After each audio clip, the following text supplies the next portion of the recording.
In this tutorial, we're going to edit a couple of landscape photos. You can see both of them on the right hand side in the browser. So first we'll tackle this one and then move on to this one. So let's go back to the first and I'll hide my browser so we have a bit more space. Okay, first of all I can see that the horizon is not quite straight. So I'll grab the straighten cursor tool and draw along what I imagine to be roughly the horizon, which is around here, and straighten like so. Next, I just want to modify the crop a little, so I choose the crop cursor tool and just change the crop like so. For editing, I can see it's a little bit on the dark side, so I'll increase the exposure just to change the overall brightness. And white balance wise, I'm going to prefer to warm it up a small amount like so. Now contrast wise, I can see it's looking a little bit flat. So in the levels tool, I'll just hit the auto adjustment button and that's going to set my black and white points accordingly. So now the midtones are looking perhaps a little bit too bright overall. So I'll use the brightness slider and that's just going to darken down my midtones somewhat. And I'll improve the contrast once again and just bump up the contrast slider. There we go. Now there's a few brighter areas of the photo that I'd like to just darken slightly. So I'll reduce the highlight slider and that will just give me a bit more detail back in the sky. It's only subtle, but if I preview it, I can just long press on highlight and I can see I've just got that little bit more detail back in the clouds. Now also, just to make the image a bit punchier, I want to darken the very darkest tones. So I'll use the black slider to darken those down a little bit. Now finally, in the exposure tool tab, I'll move down to clarity and increase the value just to get a bit more mid-tone contrast. Now I think the only color edit I'm going to do is going to be on the blue sky. So let's move to the color tool tab here.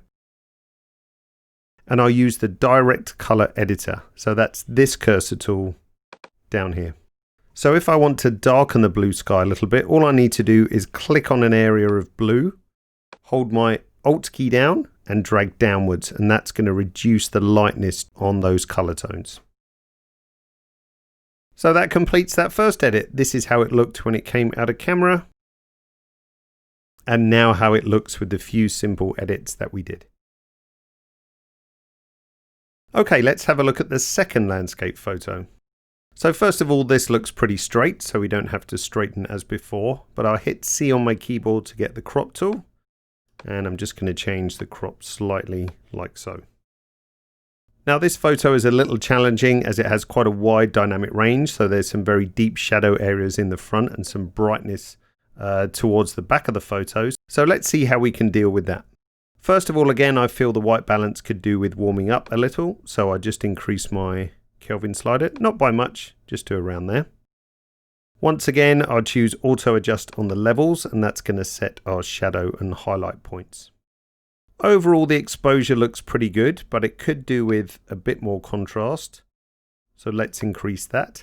And also the midtones, let's drop those down slightly as well. Also, to improve the midtone contrast, I'll move down to clarity and increase the clarity slider. Okay, that's looking much better, but we have this very sort of dark area of trees at the front of the photo. Now, if I use the shadow slider to brighten those, it does so, but it also affects the rest of the photo, which I don't want. So let's reset that. And in this case, I'll create a luminosity mask that just masks the very darkest parts of the photo.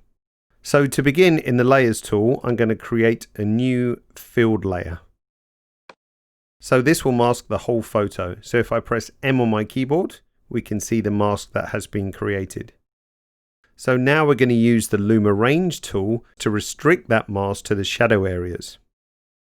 Now when you're creating a Luma Range mask, it can be easier to visualize if you select the grayscale mask, which you can do so by clicking here. So right now everything looks white because the whole photo is masked. Now, as I said before, I want to restrict that just to the very shadow areas. So I'll click on Luma Range like so. So the shadow areas are at the end of the histogram. So I'm going to change the range down to 0 here and then slowly decrease the range until I reveal just the shadow areas. So those are the areas that are going to be masked white. So it just needs to be that tree line at the front, which is probably somewhere around there, like so. Now I want to refine that mask a little bit, so I can do so with the radius and sensitivity sliders. So right now radius is at 0, so the sensitivity slider isn't going to have any effect. So I'll increase my radius to just over halfway. And I'll increase the sensitivity so that it refines the masks and wraps around the fine edge of the trees a little better. So let's try that first of all. I can always go and refine it again if I need to. So I'll say apply, press M on my keyboard just to get rid of the mask. And now I can use my shadow slider to increase the density in the front a little. So that looks perfect and it hasn't affected the rest of the photo. Let's also remember to name this layer in case I want to go back to it again. I'll call it tree line. Now I've just noticed on this layer that it's affecting an area that I don't want it to affect, just over here on the right hand side.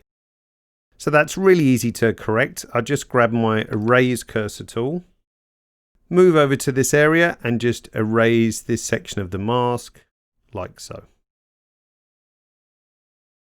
There we go. I think I'm pretty satisfied with that edit. So as a reminder, here's how the photo looked when it came out of camera. And after a few simple but very powerful edits.